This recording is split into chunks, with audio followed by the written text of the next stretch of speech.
The blood soaked through the knees of my jeans, warm and sticky, but I didn't dare stand up. Outside, the sirens screamed against the Seattle rain, red and blue lights slicing through my blinds like blades. I held my breath, pressing a hand over the trembling bundle of fur beneath my bed frame. Harboring a rogue was a felony, but this wasn't just a rogue. I looked at the blood on my hands and realized too late. I hadn't just saved a life. I had invited a war into my bedroom. The bleach burned my nose, but it wasn't strong enough to hide the metallic tang of iron that coated the air. I scrubbed the hardwood floor until my knuckles turned white, the rough sponge tearing at the grain.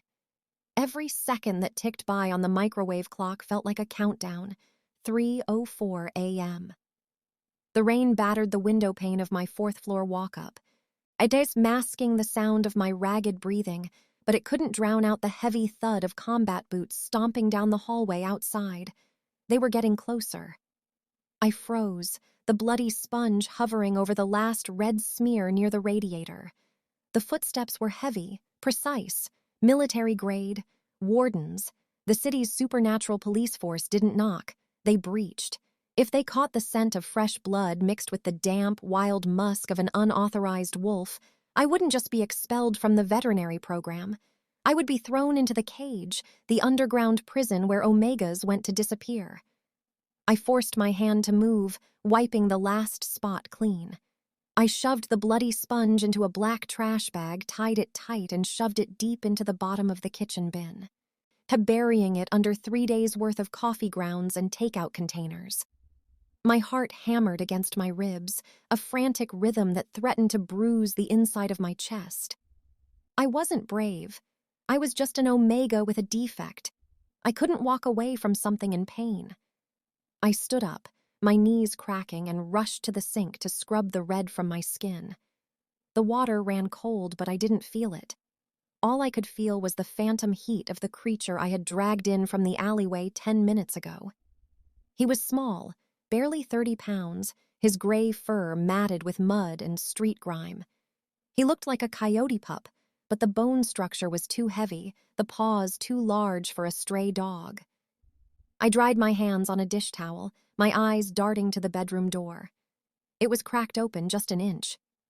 Silence stretched through the apartment, heavy and suffocating. The footsteps in the hallway paused. Right outside my door, I stopped breathing. I could imagine the warden on the other side, tactical gear, silver-lined tranquilizer gun, a nose trained to smell fear. I squeezed my eyes shut, pushing my own scent down, making myself small, boring, invisible. It was the only survival skill I had ever mastered. A heavy fist pounded on the door of the apartment across the hall. "Open up! Warden Patrol!" The breath rushed out of me so fast I nearly collapsed against the counter. Not me, not yet. I heard the neighbor, old Mrs. Higgins, shouting something about the time, followed by the muffled baritone of the officer demanding to see identification. They were going door to door, a sweep. They were looking for something specific, or someone. I moved silent as a ghost across the linoleum, slipping into the bedroom and locking the door behind me. The room was dark, lit only by the streetlights filtering through the sheer curtains. I dropped to my knees beside the bed, lifting the duvet. 2 gold eyes stared back at me from the darkness. He hadn't moved. The pup, if he even was a pup, was curled into a tight ball against the wall, shivering so violently his teeth clicked together. A jagged gash ran along his flank, oozing dark blood onto the old towels I had laid down. He didn't growl. He didn't whine. He just watched me with an intelligence that made the hair on my arms stand up. It wasn't the look of a scared animal. It was the look of someone assessing a threat. "It's okay," I whispered, the words trembling in the air. "I'm not going to hurt you." I reached for the first aid kit I'd stolen from the university clinic. My fingers fumbling with the latch.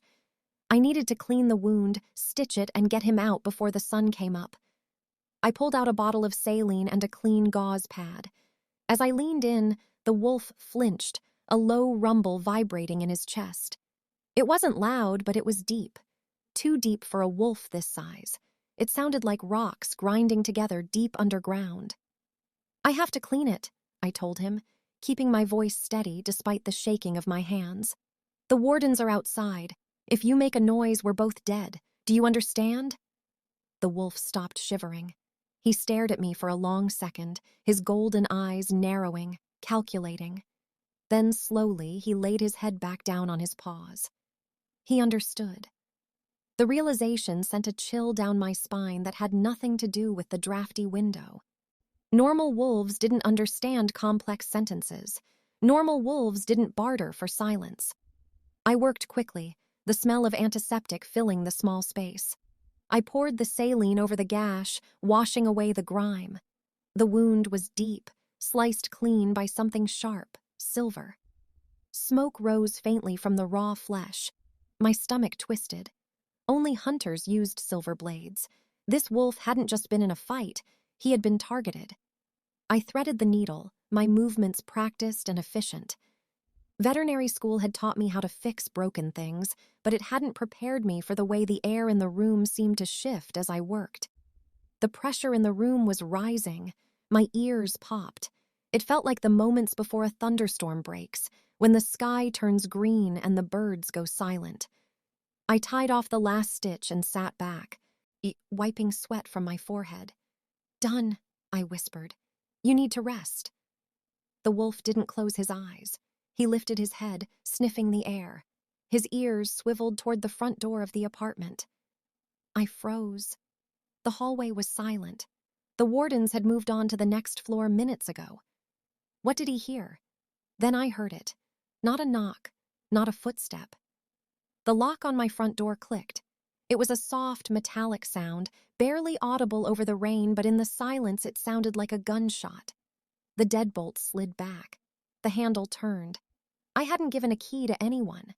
I scrambled backward, crab-walking away from the bed, grabbing the heavy brass lamp from the nightstand. The front door creaked open. Wet boots squeaked on the hardwood. "I know you're in here," a voice said. It wasn't the warden. This voice was smooth, dark, and terrifyingly calm. It was a voice that didn't need to shout to be obeyed. "And I know you have him." I pressed my back against the wall, clutching the lamp like a lifeline. The intruder moved into the living room, his shadow stretching long and distorted under the crack of the bedroom door. The smell hit me before I saw him.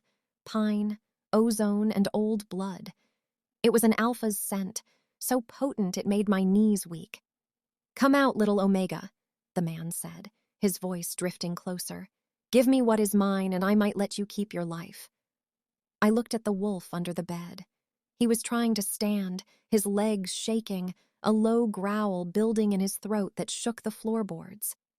He wasn't scared of the man outside. He was furious. The bedroom doorknob began to turn. The brass lamp was heavy in my sweat-slicked palm. A pathetic weapon against a full-grown alpha, but it was the only thing standing between me and the monster in my doorway. The knob stopped turning. For a split second, the only sound in the apartment was the hiss of tires on the wet asphalt 4 stories down. Then the wood around the lock splintered with a sickening crack.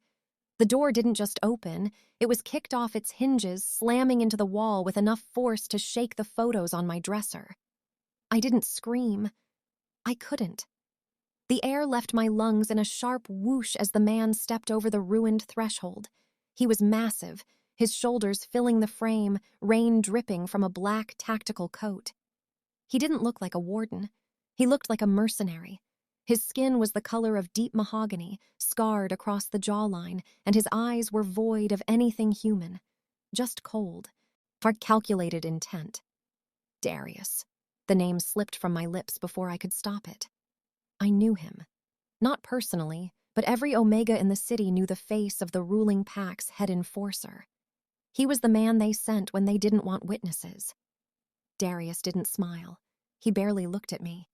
His gaze went straight to the bed, nostrils flaring as he inhaled the scent of iron and antiseptic I had tried so hard to scrub away. "Move, Elena," he said. His voice was a low rumble, vibrating through the floorboards and into the soles of my feet. He knew my name. The realization hit me like a physical blow. This wasn't a random sweep. They knew exactly where the wolf had run. "I don't know who you're looking for," I lied, my voice shaking but my feet planted. I gripped the lamp tighter, the cord swinging like a pendulum. "Get out of my apartment." Darius took a step forward, the floor groaning under his weight. "He's bleeding out under your duvet. I can smell the rot on him from here. Step aside and I won't break your arm." Under the bed, the growl returned. It wasn't the defensive rumble of a cornered animal anymore. It was a command. The wolf was warning him. Darius's eyes snapped back to me, narrowing. He moved faster than should have been possible for a man of his size. 1 second he was by the door. The next his hand was wrapped around my throat, lifting me off my heels. The lamp clattered to the floor, useless. My hands clawed at his wrist, struggling for air, my legs kicking helplessly against his shins. "You stupid girl," he hissed, his face inches from mine. "You have no idea what you're harboring." That was when the world exploded. A gray blur shot out from beneath the bed frame. The wolf, the injured, shivering thing I had just stitched up, hit Darius in the chest with the force of a freight train. The impact sent us both flying backward. Darius released me, crashing into my bookshelf with a bone-jarring thud. Books, candles, and glass shattered across the floor. I gasped, sucking in oxygen, coughing as I scrambled away on my hands and knees. The wolf stood between me and the enforcer. He wasn't a pup. Standing at his full height, even on 3 legs, his head came up to my waist. His fur bristled, doubling his size, and his teeth were bared in a snarl that dripped with blood and saliva. But he was swaying. The stitch I had put in his flank had torn open. Fresh red stained the gray fur. He was dying, and he was fighting anyway. Darius stood up, brushing glass from his coat. He looked at the wolf not with fear, but with a twisted sort of reverence. "Finally," Darius whispered. He cracked his neck, his own eyes flashing a violent amber. "I was wondering when you'd show your teeth, Your Highness." "Your Highness?" The room spun. I looked at the wolf. He didn't look like royalty. He looked like a nightmare. Darius lunged. He didn't shift. He didn't need to. He pulled a serrated knife from his belt, silver, gleaming dully in the streetlight. He slashed at the wolf's neck. The wolf dodged, but he was slow, sluggish from blood loss. The blade caught his shoulder, earning a pained yelp that tore through my heart. I couldn't just watch. I grabbed the first thing my hand landed on, a heavy ceramic planter from the windowsill. As Darius raised the knife for a killing strike, I screamed and smashed the pot over the back of his head. It shattered. Dirt and ceramic shards rained down Darius's back. He froze. Slowly he turned to look at me, blood trickling down his neck. He wasn't knocked out. He was just annoyed. "Bad choice," he growled. He backhanded me. The force of the blow threw me across the room. My head cracked against the radiator and my vision went white. Pain exploded behind my eyes, sharp and blinding. I slumped to the floor, the taste of copper filling my mouth. Through the ringing in my ears, I heard a sound that made my blood freeze. It was the sound of bones snapping. Not breaking, rearranging. I forced my eyes open. The wolf was gone. In his place, crouching amidst the wreckage of my bedroom, was a man. He was naked, his skin pale and slick with sweat and blood. His body corded with muscle that looked carved from marble. Dark hair hung in his eyes, wet and messy. He was bleeding from the flank, from the shoulder, but he didn't seem to care. He launched himself at Darius. This wasn't a wolf fight. This was a brawl. He slammed Darius into the wall, his forearm crushing the enforcer's windpipe. "Touch her again!" the stranger snarled, his voice a jagged ruin of gravel and smoke. "And I will rip your throat out with my human teeth." Darius choked, clawing at the arm holding him pinned. He couldn't breathe. The stranger, the wolf, was stronger, much stronger. But then the stranger flinched. His knees buckled. The blood loss was catching up to him. His grip loosened just enough for Darius to gasp for air and drive a knee into the stranger's open wound. The stranger groaned and collapsed to one side. Darius drew back his fist, the silver knife still clutched in his hand. No! I scrambled forward, ignoring the dizziness, ignoring the screaming pain in my head. I threw myself over the stranger's body, shielding him. I waited for the knife. I waited for the pain. It didn't come. Instead, a spark, hot and electric, snapped between my skin and the stranger's bare chest where I touched him. It wasn't static. It was a jolt that started in my fingertips and slammed into my heart, seizing every nerve ending in my body. The air in the room suddenly smelled of cedar wood and rain, so thick I could taste it. Under me, the stranger stiffened. His hand came up, gripping my arm. His skin was burning hot. Darius froze, the knife hovering inches from my back. He smelled it too. The scent had changed. It wasn't just blood anymore. It was burnt sugar and ozone, a mating scent. Darius's eyes widened in genuine horror. He looked from me to the man beneath me. "Impossible," he whispered. You're a null. You don't have a scent." "She does now," the stranger rasped. Sirens wailed outside, louder this time. Screeching tires halted directly in front of the building. More wardens. Darius cursed, hearing the heavy boots on the stairs. He looked at the window, then at us. He couldn't fight the Alpha, the Omega, and a squad of wardens all at once. "This isn't over," Darius spat. He turned and sprinted for the door, disappearing into the hallway seconds before the stairwell door slammed open. I was alone with him, the stranger, the wolf. He rolled over, groaning, his face pale as a sheet. He looked at me, his eyes vivid gold in the human face. He was beautiful, deep in a terrifying, jagged way. And he was dying. "We have to go," he choked out, trying to push himself up. "They'll kill us both." "Who are you?" I whispered, my hand still resting on his chest, unable to break the contact. The electricity was humming under my skin, pulling me toward him, making my brain fuzzy. He looked at me, his gaze dropping to my lips, then back to my eyes. A flicker of something raw, hunger, maybe, or recognition, crossed his face. "My name is Kaelen," he said, "and I think I just ruined your life." The hallway exploded with noise. "Police! Breaching!" Kaelen grabbed my hand. His grip was iron. "Window, now!"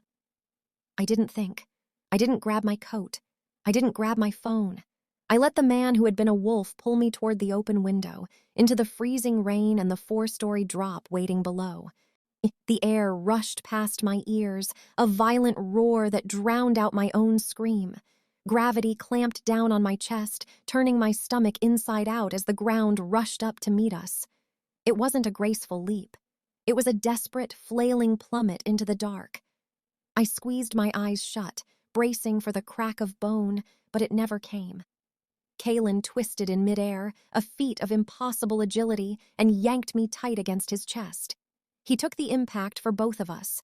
We crashed into the lid of a metal dumpster with a deafening boom that echoed off the brick walls of the alleyway.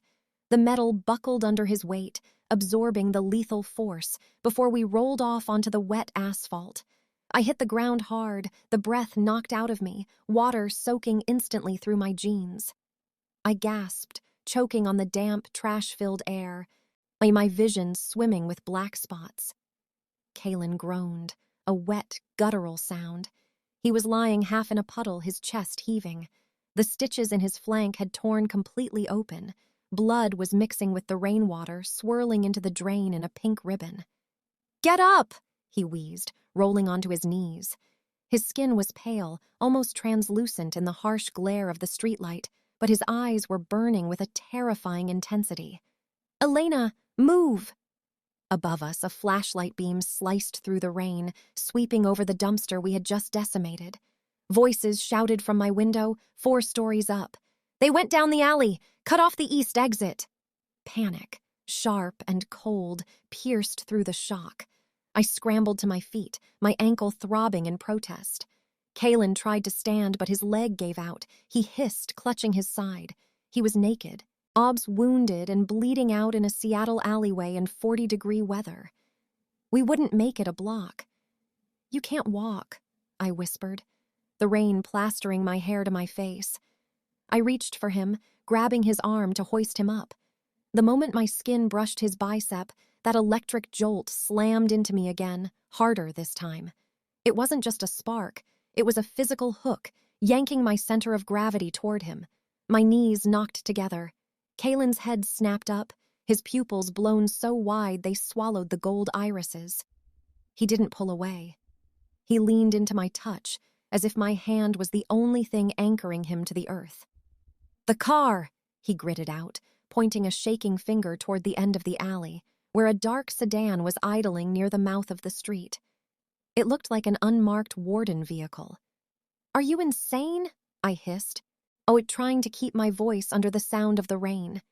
"That's a patrol car. It's mine," he rasped. "The key is under the bumper, magnetic box."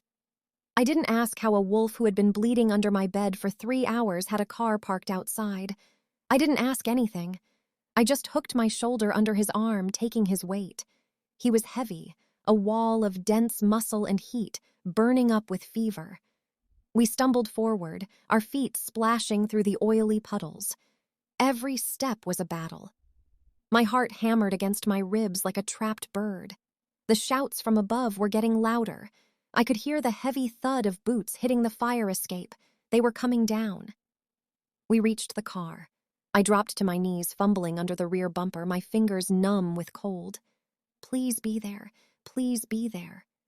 My fingernail caught on a small plastic box. I ripped it loose, sliding the key out. "Keys!" I gasped, scrambling up. Kaelen was leaning heavily against the trunk, his eyes sliding shut. "Drive," he mumbled. "Get us to the bridge." I unlocked the door and shoved him into the passenger seat. He collapsed against the leather, leaving a smear of blood on the upholstery. I ran around to the driver's side, threw myself in, and locked the doors just as a figure sprinted out of the alley mouth behind us. It was Darius. He saw us. He raised his gun, not a tranquilizer this time, a pistol. I slammed the key into the ignition and stomped on the gas. The engine roared to life, a powerful V8 that shook the frame. I didn't check the mirrors. I threw the gearshift into drive and peeled away from the curb, tires screeching against the wet pavement. Bang. The back window shattered, raining safety glass onto the back seat. I ducked, gripping the wheels so tight my hands cramped, and swerved onto the main road. Horns blared as I cut off a taxi, but I didn't lift my foot. I wove through the late-night traffic, running 2 red lights, my eyes darting between the rearview mirror and the bleeding man beside me. Kaelen wasn't moving. His head lolled against the window, his breathing shallow and rapid. "Kaelen!" I called out, my voice cracking. "Kaelen, stay awake!" "Still here," he whispered, though his voice sounded miles away. "Head north, old industrial district." "You need a hospital," I argued, my hands shaking on the wheel. "You've lost too much blood." "No hospital," he coughed, and a trickle of blood ran from the corner of his mouth. "Wardens watch the ER. If we go there, we're dead." I choked back a sob. I was driving a stolen car with a shattered window and a dying Alpha, running from the police. My life, my boring, safe academic life, was gone. It had ended the moment I opened that door. The adrenaline began to fade, replaced by a deep, aching cold. And something else. A scent filling the car, overpowering the smell of wet wool and blood. It was coming from him. Cedarwood, rain, and now, distress. It wasn't just a smell, it was an emotion. I could feel his pain. It was a sharp, stabbing agony in my own side, right where his wound was. I gasped, one hand flying to my ribs. "What is that?" Kaelen opened one eye, looking at me with a hazy, drugged intensity. "The bond," he murmured. "It's trying to stabilize me. Through you." "Stop it," I said, panic rising. "I didn't agree to this." "But I didn't agree to any bond." "Doesn't matter," he slurred. "Fate doesn't ask permission." We crossed the bridge, the city lights reflecting on the black water below. The industrial district loomed ahead, a graveyard of old warehouses and shipping containers. "Where are we going?" I demanded. "Warehouse 4, he managed to say. Safe house. I turned off the main road, the tires crunching over gravel and broken glass. The area was desolate, shadows stretching long and dark between the rusted buildings. I found the warehouse marked with a faded 4 and pulled around the back, killing the headlights. Silence descended on the car, sudden and heavy. "We're here," I said, unbuckling my seatbelt. "Kaelen?" He didn't answer. "Kaelen!" I reached over and shook his shoulder. His head fell forward, chin hitting his chest. He wasn't moving. I pressed 2 fingers to his neck. His skin was scorching hot, burning me even through the calluses on my fingertips. His pulse was there, but it was erratic, thready and racing like a hummingbird's wings. I scrambled out of the car and ran to his side, throwing the door open. I grabbed his arm, trying to pull him out, but he was dead weight. I gritted my teeth, digging my heels into the mud, and hauled him out. We collapsed onto the wet ground together, me on my knees, him sprawled across my lap. "Wake up!" I slapped his cheek hard. "You don't get to die on me, not after I ruined everything to save you." His eyelids fluttered. He looked up at me, his gaze unfocused. Then his hand moved. Weakly, blindly, he reached up and tangled his fingers in my shirt, pulling me down until my ear was inches from his lips. "They're not just hunting me," he whispered, the secret costing him the last of his strength. "They're hunting the air." I froze. "What air?" "The one," he gasped, his eyes rolling back. "Who can break the council's seal?" He went limp in my arms. And then I saw it. On the inside of his wrist, illuminated by the faint moonlight breaking through the clouds. A mark. It wasn't a pack tattoo, it was a brand, a circle broken by a jagged line. I stopped breathing. I knew that symbol. I had seen it in the history books, the ones the professors said were just myths. It was the mark of the Kingslayer, the Alpha bloodline that had been executed 50 years ago for treason. He wasn't just a rogue, he was a ghost. The rain turned the dirt beneath my knees into a slurry of ice and mud, soaking through my jeans instantly. Kaelen was dead weight in my arms. His head lolling back against my shoulder, the rain washing the blood from his neck in pale pink rivets. I gritted my teeth, ignoring the screaming ache in my lower back, and hooked my hands under his armpits. "Don't you dare die," I hissed, the words lost to the wind. "You don't get to drop a bomb like that and just leave." I heaved backward. He moved 3 inches. It was an agonizing, slow-motion crawl. Every step was a battle against physics and exhaustion. My boots slipped on the slick gravel. I dug my heels in, hauling 200 pounds of unconscious Alpha toward the rusted metal door of Warehouse 4. The Kingslayer mark on his wrist flashed in the moonlight with every drag of his arm, a brand that shouldn't exist, belonging to a man who shouldn't be alive. I reached the door, breathless. Was my lungs burning as if I'd swallowed broken glass? There was no handle, just a sleek black panel embedded in the rotting corrugated steel, tech that cost more than my tuition. It looked alien against the rust. "Key," I muttered, patting down his wet jeans with frantic, freezing hands. "Where is the key?" I found nothing in his pockets except a silver lighter and a crumpled receipt. No fob, no card. Panic clawed at my throat. Kaelen was gray now, his lips tinged with blue. The bond, that parasitic, unwanted tether, yanked at my gut again, a sharp, nauseating pull that told me his heart rate was dropping. "Kaelen!" I slapped his face, harder this time. He groaned, his eyes cracking open to reveal slivers of dull gold. "Hand," he rasped, his voice barely audible over the rain. "Panel." I grabbed his wrist, the one with the treasonous brand, and shoved his palm against the black scanner. A red light swept over his skin. The machine beeped, a harsh, rejecting tone. "Access denied." My heart stopped. "It didn't work," I screamed at him, shaking his arm. "It didn't work." "Not me," he choked out, his head falling back. "You." I froze. The rain hammered against my skull. "What?" "Panel," he wheezed. "Touch. It." He was delirious. He had to be. This was a safe house for a rogue bloodline, a place for traitors and ghosts.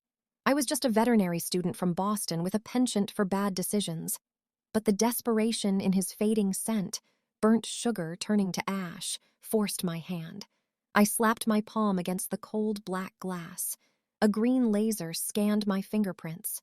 A soft, mechanical whir echoed from inside the door. Then a computerized female voice spoke, crisp and terrifyingly polite. Biometrics confirmed. Welcome home, Elena. The heavy steel door hissed and swung inward. I stared at the open maw of the warehouse, the blood draining from my face. Welcome home? I had never been to Seattle's industrial district in my life. I had never seen this building. Move! Kaelen gasped, his body convulsing with a violent shiver.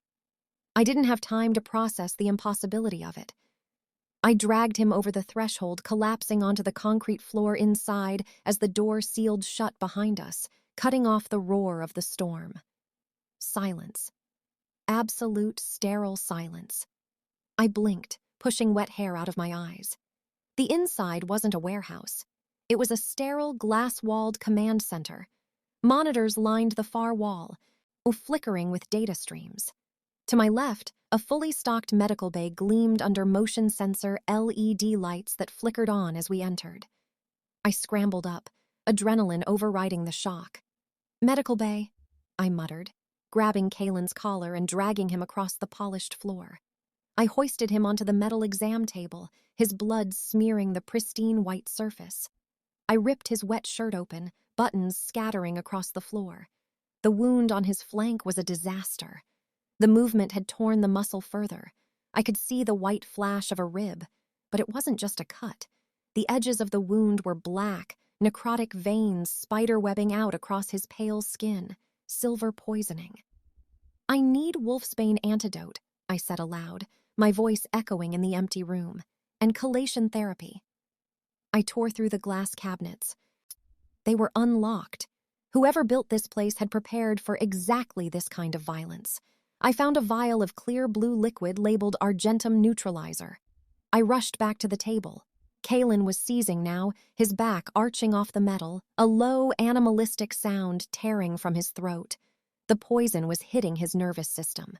"Hold still!" I shouted, uncapping the needle. I jammed the syringe into his chest, directly over his heart. He roared, a sound that was entirely wolf, and his hand shot out, clamping around my throat. I couldn't breathe. His grip was like a steel trap. His eyes were wide open, but they weren't gold anymore. They were black, pure, void-like black. "Kaelen," I choked, clawing at his fingers. "It's me." He didn't recognize me. The alpha was gone. Only the instinct to kill remained. My vision blurred. Oddly black spots danced at the edges of my sight. I was going to die here, strangled by the man I had just saved in a warehouse that knew my name. Then, the bond flared. It wasn't a pull this time. It was a collision. A wave of his memories crashed into my mind with the force of a tsunami. I saw a woman with my face, my mother, arguing with a man in the shadows. I saw a document being signed. I felt the crushing weight of a promise made in blood.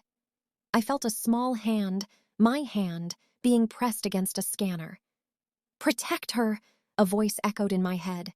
It was Kaelen's voice, but younger. "Protect the key." The vision shattered.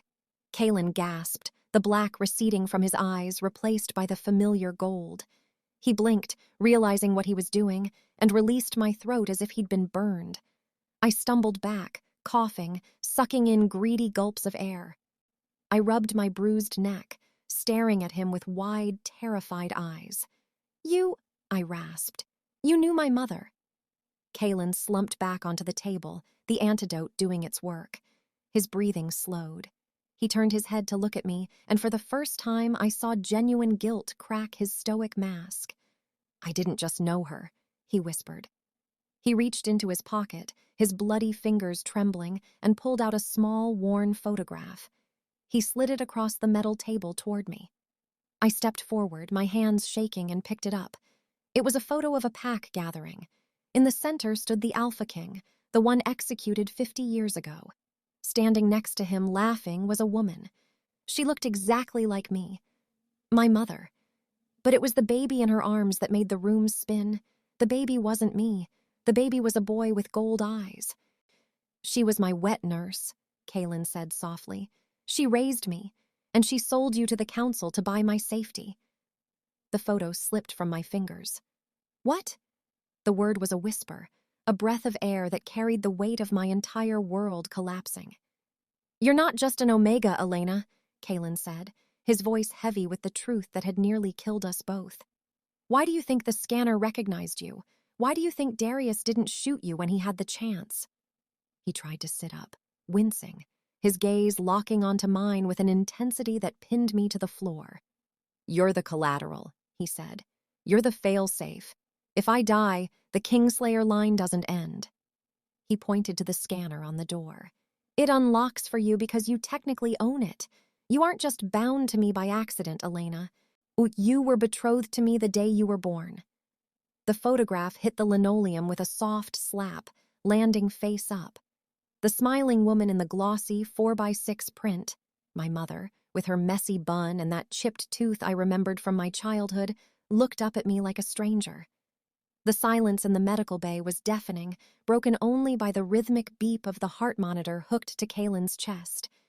You're lying, I said. My voice was flat, hollow. It didn't sound like mine. My mother was a kindergarten teacher. She died in a car crash 3 years ago. She didn't know this world. Kaelen didn't argue. He just watched me, his chest rising and falling with labored breaths. The antidote had stopped the seizing, but he looked wrecked, sweat plastering his dark hair to his forehead, the veins in his neck standing out in stark relief. She didn't die in a crash, Elena, he said quietly. She was hunted down, because she stopped sending the updates.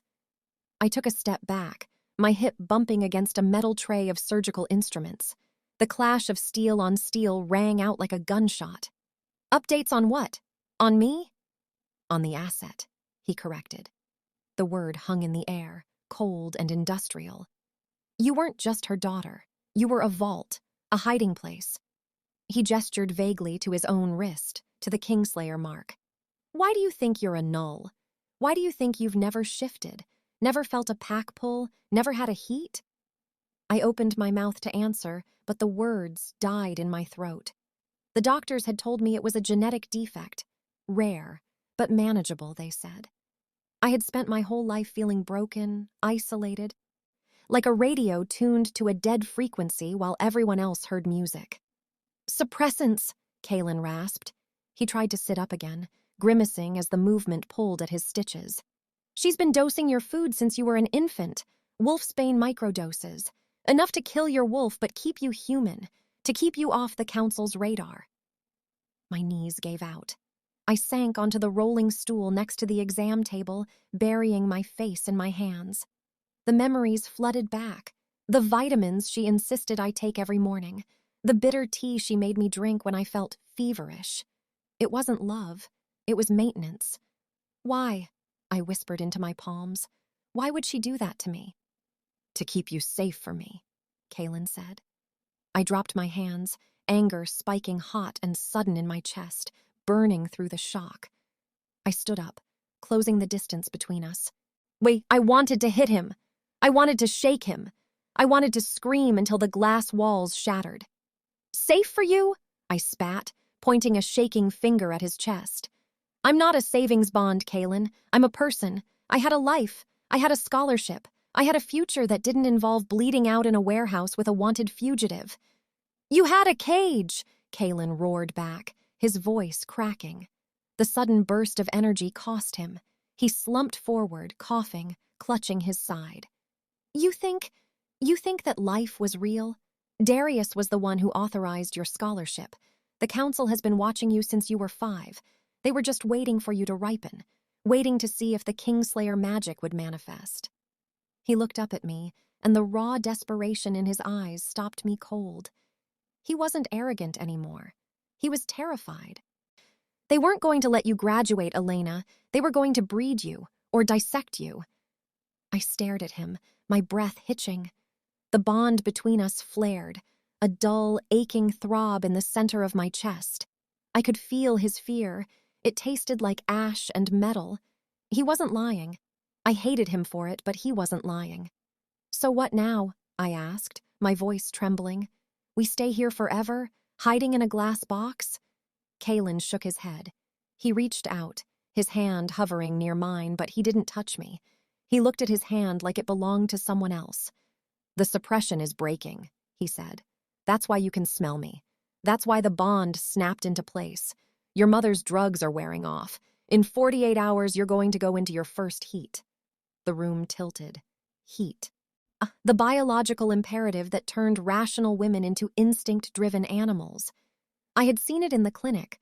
Omegas clawing at doors, screaming for a mate. "No," I whispered, backing away.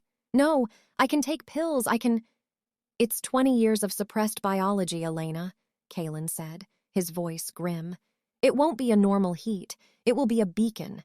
Every unmated alpha in Washington state is going to smell you, and since you're technically my betrothed—" He didn't finish the sentence. He didn't have to. "They'll come for me to get to you," I finished for him. "They'll come to challenge me," he said, "for the right to claim you. And in my condition." He looked down at his necrotic wound, the black veins still pulsing faintly despite the antidote. "I can't defend you." "Oh, I can't even defend myself." A sharp beep from the console on the wall made us both jump. A red light began to flash above the door we had entered through. "Perimeter breach detected," the cool female voice announced. "Sector 4, drone surveillance." Kaelen cursed, sliding off the table. His legs wobbled, but he forced himself to stand. "They found the car. They're scanning the district." "We just got here," I said, panic rising again. "We have to move. Downstairs, the tunnels." He grabbed my arm. The contact sent that same jolt through me, but this time it was different. It wasn't just attraction. It was pain. A sharp, stinging needle in my heart. I gasped, clutching my chest. Kaelen hissed, doubling over, clutching his chest in the exact same spot. We stared at each other, mirrored in agony. "What was that?" I wheezed, the pain fading to a dull ache as he let go. Kaelen looked at me, his face pale as death. He looked at the mark on his wrist, then at me. "The betrothal contract," he whispered, horror dawning in his eyes. "It wasn't just a promise. My father, he must have used blood magic." "What does that mean?" I demanded, grabbing his shirt to keep him upright, ignoring the spark that bit my fingertips. "It means it's a lifelink," Kaelen said, his voice barely a sound. "If they kill me, Elena, your heart stops too." The red light on the wall pulsed in time with the thudding of my own heart, the heart that was now apparently wired to his. If he stopped breathing, I stopped breathing. It was the ultimate, twisted coercion. I looked at Kaelen, horror warring with adrenaline in my veins. He wasn't just my unwanted house guest anymore. He was my lifeline. "Get up," I said, the command sharp and breathless. I grabbed his arm again, ignoring the stinging static that bit at my fingers. "Show me the tunnels, now." Kaelen didn't argue. He pushed himself off the table, his face a mask of gritted teeth and sweat. He stumbled toward a seamless section of the floor near the back wall. He tapped his foot against a specific tile, 3 times, hard. A hydraulic hiss cut through the silence. A square section of the concrete floor dropped an inch, then slid back to reveal a dark, gaping hole and a steel ladder descending into the black. "Drone proximity. 10 meters, the computer voice warned. The hum of rotors was audible now, a loud, angry buzz vibrating against the glass walls of the warehouse. "Go!" Kaelen wheezed. I swung my legs over the edge, finding the rungs with my boots. The air rushing up from below smelled of damp earth and stale electricity. I scrambled down, the metal cold against my palms. Kaelen followed, moving slower, his breath hitching with every movement. As soon as his head cleared the opening, he hit a button on the underside of the hatch. The concrete slab slid back into place above us, sealing us in total darkness just as a bright white searchlight swept across the glass walls of the room we had just fled. "Don't move," Kaelen whispered from the rung above me. "Wait for the scan to pass." We hung there on the ladder, suspended in the pitch black. I could hear the drone hovering directly over the floorboards above our heads. The vibration rattled my teeth. I was acutely aware of Kaelen's body heat radiating downward, the scent of his blood mixing with that cedar rain smell in the confined space. It was suffocating. After what felt like an hour, the buzzing faded. The drone moved on. "Clear," Kaelen breathed. We climbed down the remaining 10 feet. My boots hit solid concrete. I pulled my phone from my pocket to use the flashlight, but Kaelen's hand shot out in the dark, grabbing my wrist. "No light," he murmured. "Sensors in the tunnels might trigger if they've been compromised. Follow me. Keep your hand on the wall." I holstered the phone, my heart hammering. I reached out, my fingers brushing against cold, rough brick. I felt Kaelen move past me, his steps uneven. I reached out and grabbed the back of his shirt, bunching the fabric in my fist. I needed to know he was upright. I needed to know he was alive. We walked in silence for minutes that stretched like rubber bands. The tunnel was narrow, the air thick and heavy. The only sound was the scuff of our boots and the ragged tear of Kaelen's breathing. "Stop," he said suddenly. He slumped against the wall, sliding down until he hit the floor. "Kaelen?" I knelt beside him, my hands finding his shoulders in the dark. He was trembling, violent, full-body shakes that rattled his bones. His skin was burning up, hotter than before. "The antidote," he gasped. "It's not enough. The silver, it's binding to the bond." "What does that mean?" I demanded, panic rising in my throat. I pressed my hand to his forehead. He was on fire. "It means," he choked out, "it's trying to kill the wolf to save the human. But the wolf is the only thing keeping the bond, keeping you alive." He grabbed my hand, squeezing it until my knuckles popped. You have to finish the stitching. Close the wound. If I bleed out, the link snaps." "I can't see anything," I cried, frustration tears pricking my eyes. "Use the lighter," he rasped. "In my pocket."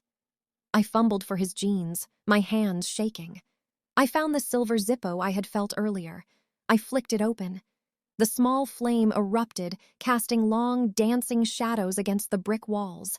The light hit his face, and I recoiled. He looked terrible. His skin was gray, dark circles bruising the skin under his eyes. But it was the wound that made my stomach turn.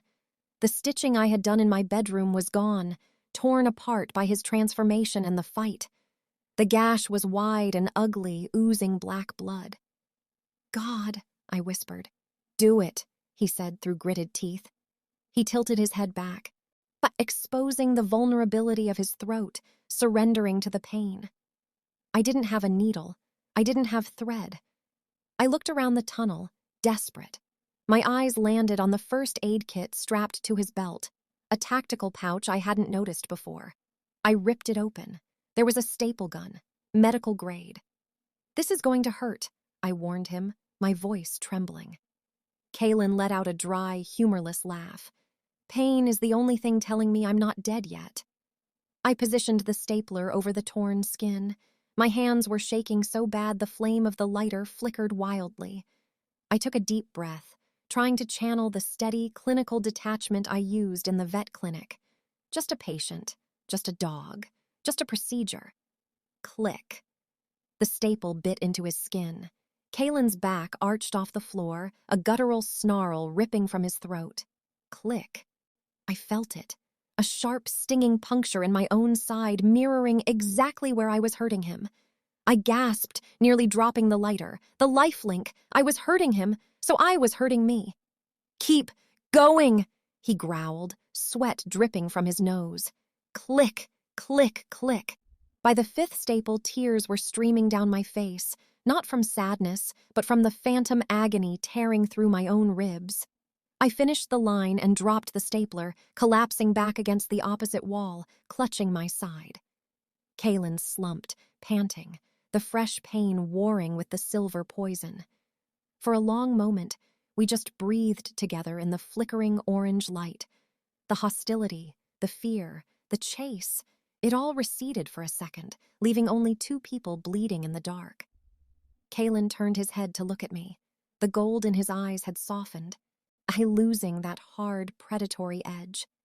"You're strong," he whispered. "For a vet student." "I'm not strong."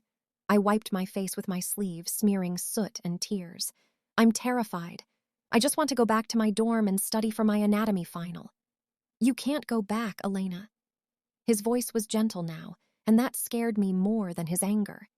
"Even if I die, even if the link breaks, Darius saw your face. He knows you're the key." "Stop calling me that," I snapped. "I'm not a key. I'm not an asset. I'm Elena." He looked at me, really looked at me, as if seeing me for the first time not as a political pawn but as a woman. He reached out, his hand trembling, and brushed a stray lock of hair away from my cheek. The touch didn't shock me this time. It felt warm, a slow golden heat that started in his fingertips and poured into my skin, chasing away the damp chill of the tunnel. It was seductive, terrifyingly comfortable. "Elena," he said, testing the name on his tongue, "you're right. You're not a key." He leaned in closer, his gaze dropping to my mouth. The air between us grew heavy, charged with that same ozone scent, but thicker now, sweeter. My heart rate spiked, not from fear, but from something primal waking up in the base of my brain. "But you are dangerous," he whispered. "Why?" I breathed, unable to look away. "Because," he murmured, his eyes searching mine, "you're the only thing on this earth that can make a king kneel." He was inches away. I could feel the heat of his breath on my lips. The tunnel, the danger, the silver poison. It all faded into the background. All that existed was the pull, the biological gravity dragging me toward him. Then he stiffened. When he pulled back sharply, his nostrils flaring. The tenderness vanished, replaced by sudden, rigid panic. "Kaelen!" I reached for him. "Don't touch me," he commanded, his voice rough. He scrambled backward, pressing himself against the brick wall as far away from me as he could get in the narrow space. "What's wrong? Is it the poison?" "No," he groaned, burying his face in his hands. A low, vibrating growl started deep in his chest, a sound of pure, restrained suffering. "It's not the poison." I smelled it then. It started sweet, like vanilla and heavy cream, then sharpened into something spicy, like cinnamon and wet earth. It was coming from me. My skin felt tight. My blood felt like it was bubbling. A sudden cramping heat bloomed in my lower belly, so intense it made me double over. "Oh, God!" I gasped. "What is happening?" Kaelen looked up. His eyes were fully dilated, the gold entirely swallowed by black. He looked at me like a starving man looking at a feast he knew was poisoned. "Run!" he snarled, his voice distorted by his wolf fighting for control. "Elena, get down the tunnel! Run, now!" "I can't leave you," I cried, the heat making my head swim. "If you stay," he roared, slamming his fist into the brick wall hard enough to crack the mortar, "I won't be able to stop myself. The bond, the heat, it's triggering a frenzy." He bared his teeth. They were lengthening. "I am going to claim you," he warned, his voice a terrifying guttural rasp. "And if I do it while the poison is in my blood, it will kill us both." "I'm not leaving you," I said, my voice shaking but the words hard as flint. Kaelen snarled, a wet, tearing sound that didn't belong to a human throat. He smashed his fist against the brick again, his knuckles splitting, blood spraying onto the damp floor. The scent of it, copper and violence, hit the air, mixing with the sickeningly sweet aroma of vanilla and spice radiating from my own skin. The tunnel felt like a pressure cooker about to blow. "I said run!" he roared, turning his face away from me. His body was convulsing, muscles rippling under his skin as his bone structure fought to rearrange itself. The silver poison was warring with the shift, locking his joints. If he forced the change now, it would snap his spine. "If I run, the bond kills you," I yelled back, stepping closer instead of retreating. "And if you die, I die. So you don't get to be noble, Kaelen. You have to be human." I didn't think. Instinct took the wheel, a wild, reckless force I didn't know I possessed. I closed the distance between us and grabbed his face with both hands. His skin was burning. His eyes were voids of pitch black, the pupils blown wide with frenzy. He froze at the contact, his breath coming in ragged, animalistic pants against my palms. My thumbs brushed his cheekbones, digging in. "Look at me," I commanded. Not a question, an order. For a heartbeat, the wolf won. He leaned into my hands, his mouth opening, teeth grazing the pulse point of my wrist.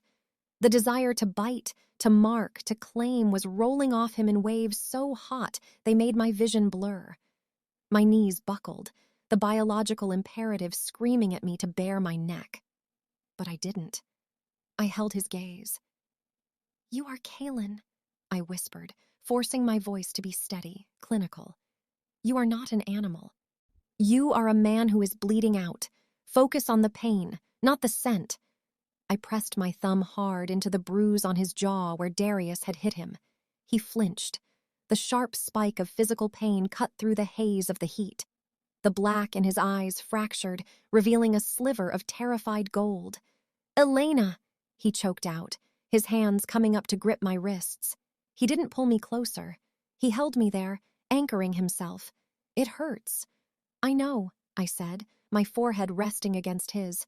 "Hold on to it." He shuddered, a long, rattling exhale leaving his chest. The feral tension in his shoulders dropped an inch.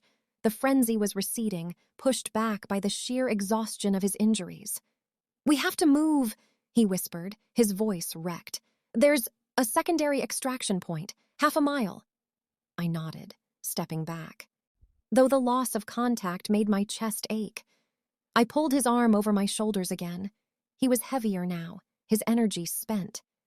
We began the trudge into the dark, leaving the blood and the staples on the floor behind us. The tunnel seemed to stretch forever. The air grew colder, stale and metallic. My legs burned, and the heat pulsing in my lower belly was a constant, cramping distraction. Every time our bodies brushed, the spark of the bond zapped us, a cruel reminder of the ticking clock. Finally, the tunnel widened into a circular concrete chamber. A massive steel blast door dominated the far wall, sealed with a heavy biological lock similar to the one upstairs. "This is it," Kaelen wheezed. "Get us! Inside there are weapons, supplies." I dragged him to the panel. My hand hit the glass. Biometrics confirmed. "Welcome home." "Elena!" The gears groaned, ancient grease fighting against rust, and the door hissed open. I half carried, half dragged him over the threshold, ready to collapse.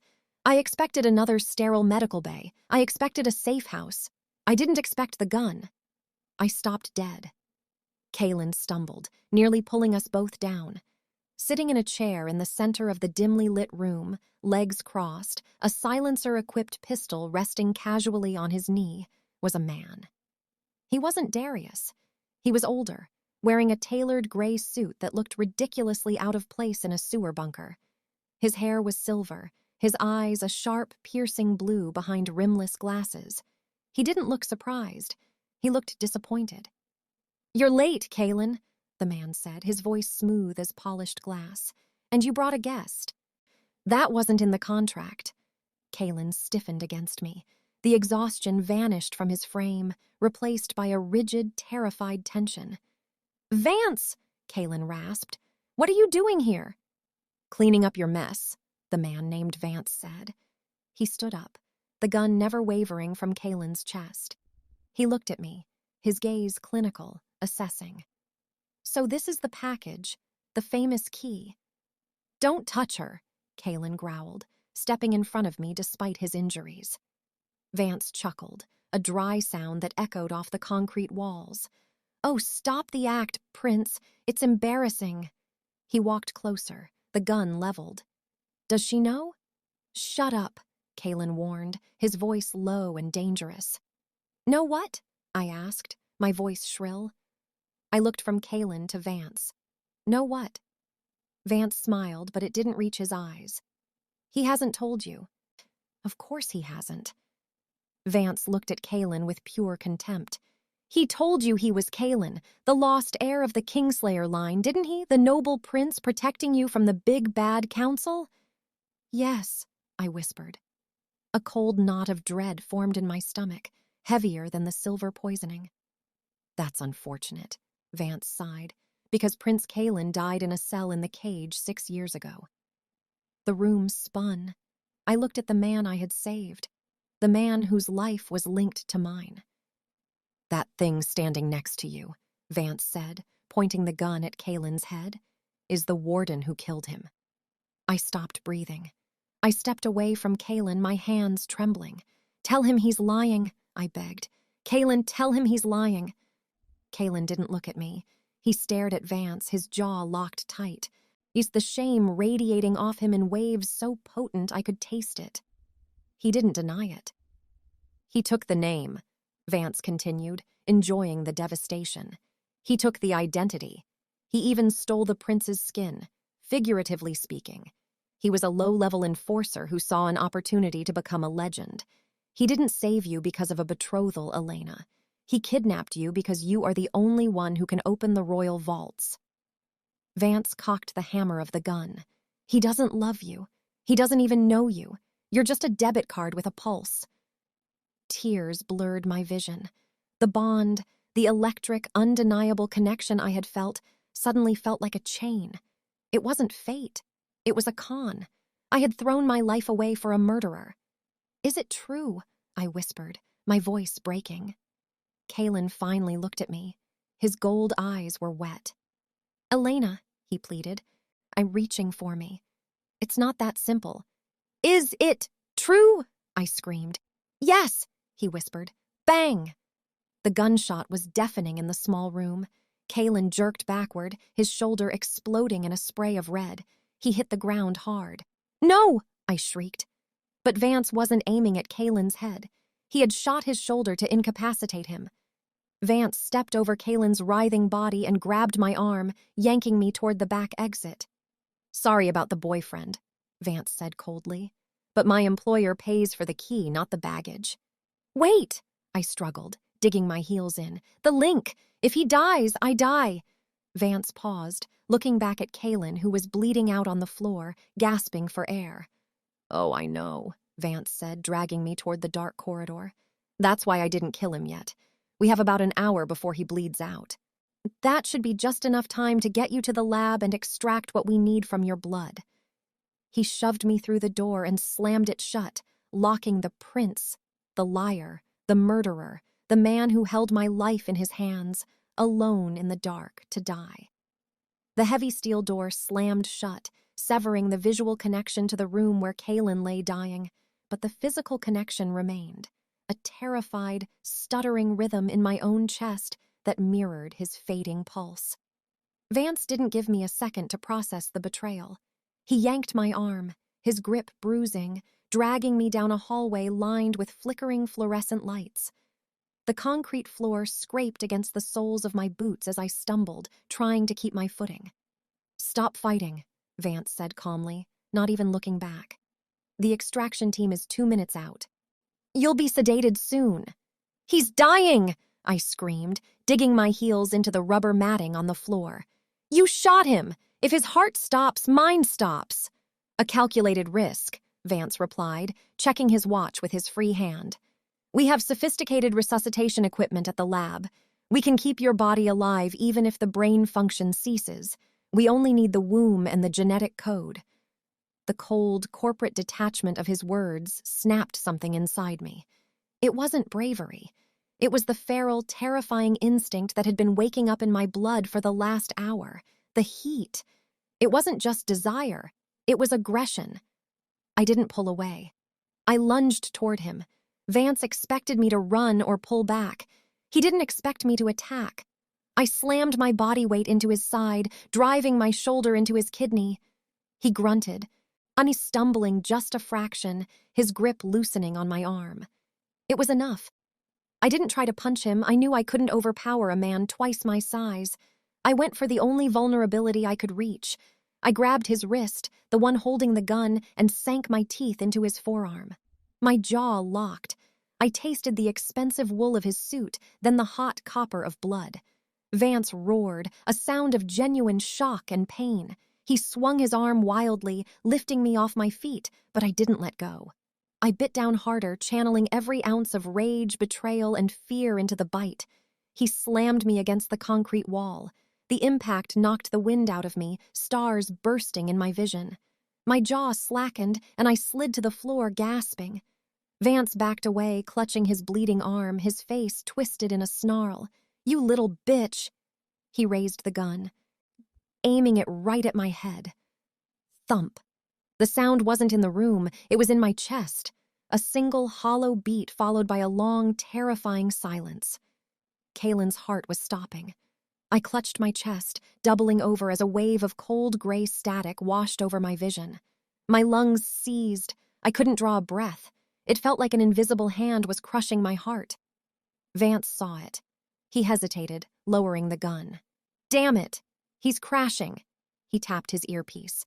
"Move the extraction up. The asset is going into cardiac arrest. I need a crash cart at the north exit now." He turned his back to me, distracted by the logistics of keeping his prize alive. I looked at the gun in his hand. I looked at the door leading to the exit. Then I looked back down the hallway toward the sealed blast door where the liar, the murderer, the man who had stolen a prince's name, was bleeding out. If I ran to the exit, I would be a lab rat. If I stayed, I would die. But if I went back, I didn't make a conscious choice. My body moved before my brain caught up. I didn't lunge for the gun. I lunged for the fire alarm on the wall next to me. I smashed the glass with my elbow and yanked the lever down. A deafening klaxon exploded in the hallway. Red strobe lights began to flash, disorienting and blinding. "Emergency protocol initiated," the automated voice blared. "Lockdown in effect, venting atmospheric stabilizers." Huge, heavy security gates began to roll down from the ceiling, segmenting the hallway. Vance spun around, eyes wide. "No!" He lunged for me, but the first gate slammed down between us with a ground-shaking clang, sealing him on the side of the exit and me on the side of the bunker. I was alone in the flashing red corridor. My heart was fluttering, weak, erratic beats that weren't mine. Thump, pause, thump. "Kaelen," I gasped. I scrambled up and ran. I ran back toward the blast door, ignoring the burning in my lungs, ignoring the sirens screaming in my ears. I reached the panel. "Biometrics confirmed. Welcome home, Elena." The door hissed open. The room was dark, lit only by the emergency strobes. Kaelen was where Vance had left him, a heap of dark clothing and pale skin on the concrete floor. The pool of blood around him had doubled in size. It was black and slick in the flashing light. I fell to my knees beside him, sliding in the blood. I grabbed his face. He was ice cold. "Kaelen!" I slapped his cheek. "Wake up! You don't get to die! You don't get to quit!" His eyelids fluttered, barely opening. The gold was gone from his eyes. They were gray, dull, and flat. "Elena," his voice was a wet gurgle. "Why, did you come back?" "Because I'm an idiot," I sobbed, pressing my hands over the bullet wound in his shoulder, trying to staunch the flow. "And because you're the only thing keeping me alive." "Let go," he whispered, his head lolling to the side. "Link, we'll break. If I die fast enough, you might survive the shock."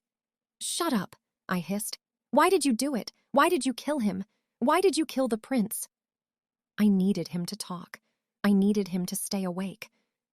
Kaelen looked at me, his gaze drifting, unfocused. A sad, broken smile touched his lips.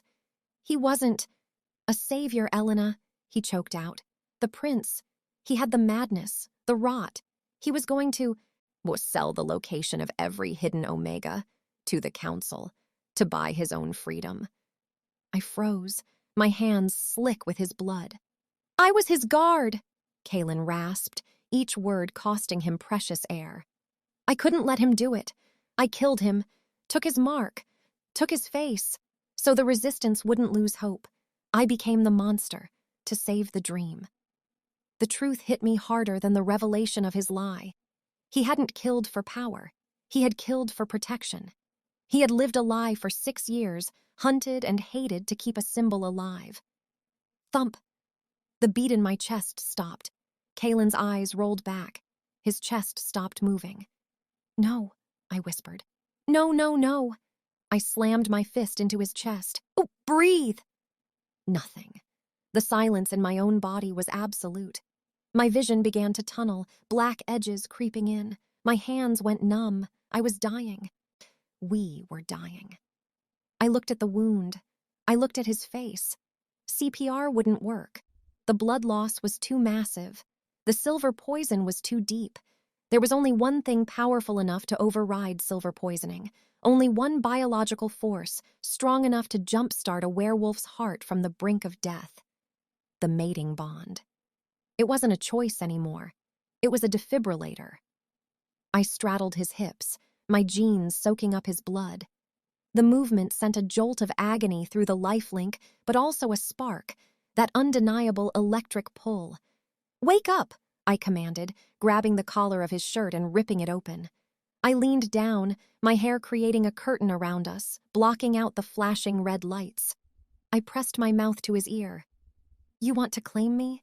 I whispered, my voice trembling with the force of the heat crashing into me. You want the key? Then take it." I didn't wait for him to respond. I moved my head down to the crook of his neck, right over the jugular, right over the scent gland that was currently dormant and cold. I opened my mouth. I let my own instincts, the wolf I didn't know I had, take over. And I bit down. The moment my teeth broke his skin, it wasn't blood I tasted, it was liquid fire. The world dissolved into white. The silence in my chest shattered, replaced not by a heartbeat but by a roar. It was the sound of a dam breaking, 1,000 megawatts of dormant biological power rushing across the lifelink. It slammed into Kaelen, dragging him back from the void and rebounded into me, searing every nerve ending with absolute, terrifying clarity. Kaelen's body arched violently beneath me. His eyes snapped open. They weren't gray anymore. They weren't even just gold. They were glowing, molten incandescent sunlight burning in the dark. He took a breath, a huge, desperate gasp that sounded like a drowning man breaking the surface. The necrotic black veins on his shoulder didn't just fade, they vanished, burned away by the surge of alpha energy. The bullet wound knit itself together in seconds, flesh fusing, skin smoothing over, leaving nothing but a faint silver scar. "Elena," he growled. It wasn't a whisper. It was a vibration that shook the concrete floor. Boom! The security gate down the hall finally gave way. Sparks showered the corridor as Vance and a squad of tactical gear-clad mercenaries stormed through the smoke, weapons raised. "Target acquired!" Vance shouted, leveling his rifle. "Take the girl! Kill the—" He stopped. Kaelen stood up. He didn't scramble. When he rose with a fluid, lethal grace that defied physics. He pulled me up with him, tucking me behind his back. The air around him shimmered, heat radiating off his skin in visible waves. "You should have let me die, Vance," Kaelen said. His voice was calm, but it carried the weight of a natural disaster. Vance sneered, though I saw his finger tremble on the trigger. "You're one wolf against a squad. Prince, you're unarmed." "I'm not the prince," Kaelen said, the lie finally dead, the truth standing tall and terrifying. "I'm the executioner." He didn't shift. He didn't have to. Kaelen moved faster than the eye could track. He was a blur of violence. He closed the distance to the first mercenary before the man could exhale, swatting the rifle aside like a twig and delivering a kick that sent the soldier flying into the concrete wall with a bone-shattering crunch. Gunfire erupted. Bullets sparked against the floor and walls, but Kaelen was already moving, weaving through the chaos. He wasn't fighting for survival anymore. He was fighting for me. The bond hummed in my veins, singing with his rage. But there were too many of them. Vance was backing toward the console, aiming not at Kaelen but at the fuel lines running along the ceiling. "If I can't have the asset," Vance screamed, his composure cracking. "No one can!" He fired. The bullet punctured the main hydrogen line. A hiss of gas filled the room, mixing with the sparks from the damaged gate. "Kaelen!" I screamed, grabbing the console next to me. "The gas! A one spark and this whole level goes!" Kaelen snapped the neck of the last mercenary and spun around, chest heaving, blood, not his own, splattered across his face. He saw the gas venting. He looked at Vance, who was scrambling for the exit, smiling like a madman. "We can't outrun the blast," Kaelen shouted, grabbing my hand. "The tunnel is too long." I looked at the console. The screen was still active. "Welcome home, Elena." My mother hadn't just hidden me. She hadn't just made me a vault. She had given me the keys to the kingdom. "We don't need to outrun it," I said, my fingers flying across the touchscreen. "We just need to redirect it." "What are you doing?" Kaelen demanded, pulling me toward the blast door. "The royal vaults," I said, my eyes locking onto a command labeled Structural Purge. Vance wanted to know what was inside. "Let's show him." I hit the button. "Purge protocol initiated. Emergency venting to surface. T-minus 10 seconds. Massive sirens began to wail. The floor beneath Vance opened up. Not a trapdoor, but an incineration chute designed to destroy evidence. Vance screamed as the floor dropped away, sending him sliding into the dark sub-basement just as the hydrogen ignited. "Jump!" Kaelen roared. He tackled me, wrapping his body around mine, shielding me with every inch of his muscle and bone. He threw us into the open drainage pipe on the far wall, just as the world turned white. The explosion wasn't a sound. It was a pressure. It slammed into the bunker, vaporizing the lab, the console, and the history of the Kingslayer line.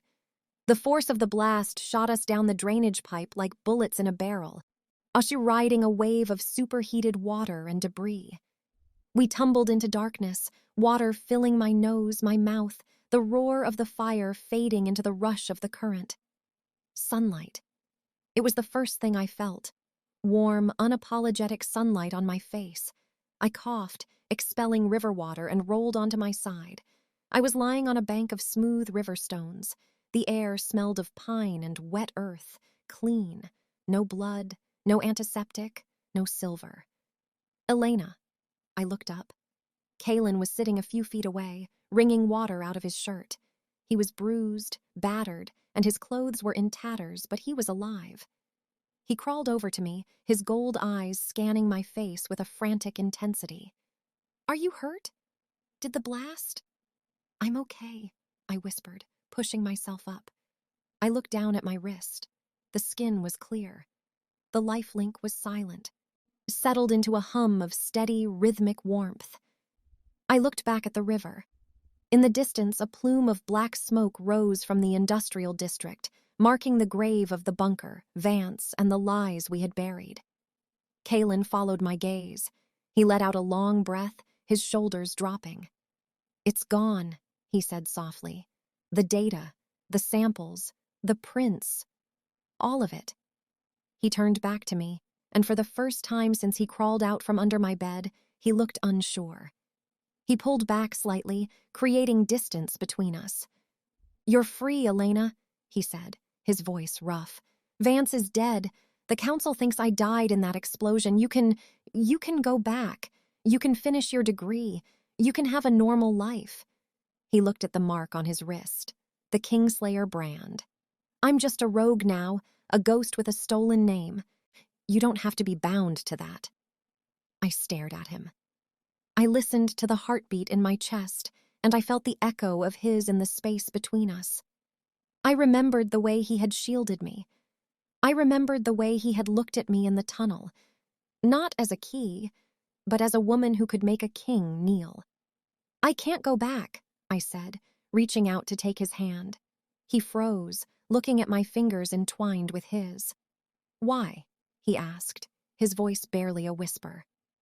"Because," I said, lifting his hand to my lips, pressing a kiss to the knuckles that had shattered for me. "I bit you, Kaelen. I claimed you." His eyes widened, the gold flaring with sudden, blinding hope. "You're not a prince," I smiled, leaning in until our foreheads touched.